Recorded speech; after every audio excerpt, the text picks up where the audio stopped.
Alright guys, so today we're going to be talking about multiplying and dividing functions. So again, this is the topic we go over before we start talking about compositions.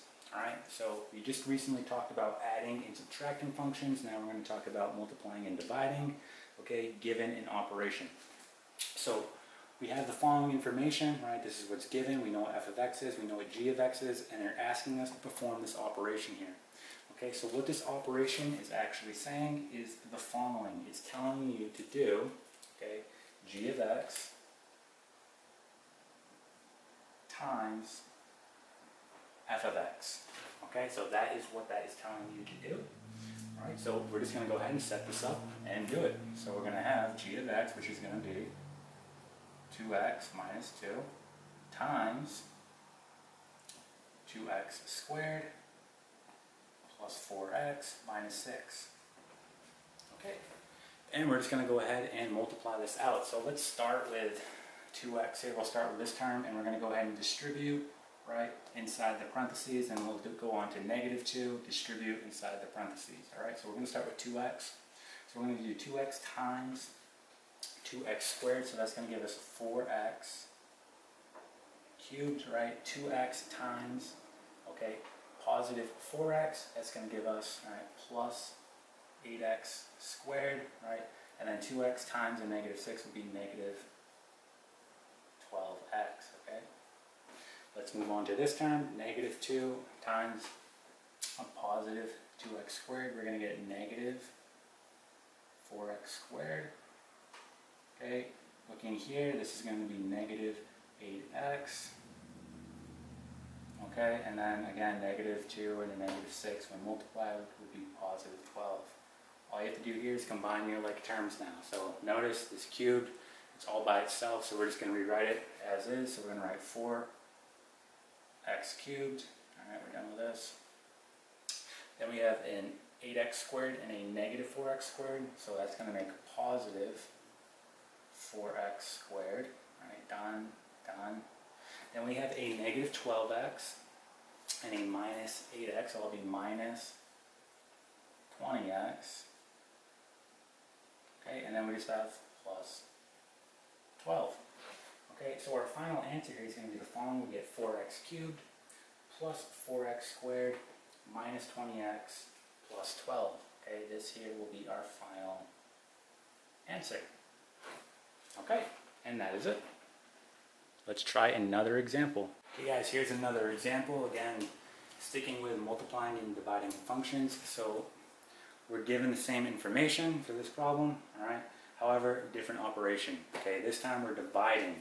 All right, so what this actually says is the following, and you probably already guessed what it means, but it's going to be f of x divided by g of x. Okay, so that is the operation that is taking place here, so that is exactly what we're going to do. So here's my f of x, I'm going to write it, so I'll have 2x squared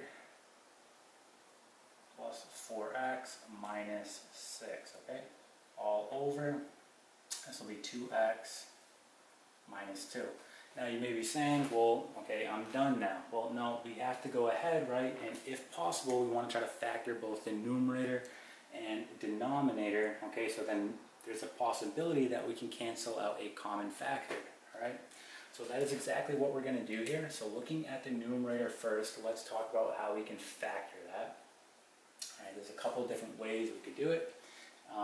It's totally up to you. So looking at this here, okay, if I look at 2x squared plus 4x minus 6, let's try to factor this using the AC method. So a times c is going to be 2 times negative 6, which is negative 12. All right, so again, we have 2 times negative 6, which is negative 12. And then we have to say to ourselves, well, what two numbers when I multiply are going to be negative 12, okay, but add up to my b value, which is going to be 4. Well, that's going to be 6 and negative 2. Now, look at the problem you're dealing with. Here is our a value. It is not equal to 1, meaning we're going to have to do something called factoring by grouping. So we're actually going to rewrite this as 2x squared, and then we're going to use the values that we found. It doesn't matter which order I write them in, so I'm going to write the 6 first. I write plus 6x minus 2x minus 6. Okay? Again, this is called factoring by grouping. If you need a refresher, okay, look back at those previous videos where we go over this.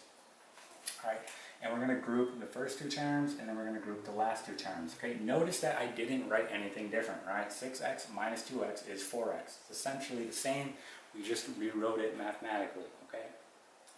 So looking at our first two terms, let's see at what we can take out here. Well, I can take out a 2, right? What else can I take out? I can also take out an x. So I'm going to take out a 2x, and then I'm left with x plus 3, right? Okay, let's look at here. What can I take out? Well, I can take out a negative. I can also take out a 2. So I'm going to take out a negative 2, and I'll be left with x plus 3. Now notice how this worked out. We have a common factor here, x plus 3 and x plus 3. This tells us that we did it correctly. So our final answer will be written the following way. We're going to write our terms that are not inside the parentheses together. So we're going to write 2x minus 2, okay? And then we're going to write our common factor one time, x plus 3, okay? Now this is completely factored. So what I'm going to do is go ahead and rewrite this. On the top, we're going to have 2x minus 2 all over x plus 3, and on the bottom we have 2x minus 2. Now notice I have, right, 2x minus 2 on the top and 2x minus 2 on the bottom, meaning I can cancel, okay, them out. And when I do that, okay, I'm going to get the following. I'm going to write our answer up here because I'm running out of room. I'll be left with x plus 3. X plus 3. So essentially that's going to be your answer, but okay, don't forget now, okay, to check for values for x that will make this undefined. So for example, if I go back to where I had it completely factored, if I plug a 1 into x, right, what's going to happen here on my denominator? Well, I'm going to have 2 times 1, which is 2, right?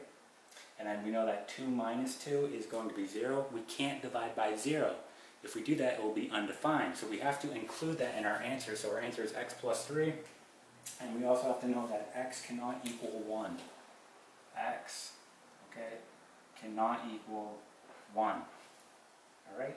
And that is going to be our final answer. So here is right here. Okay?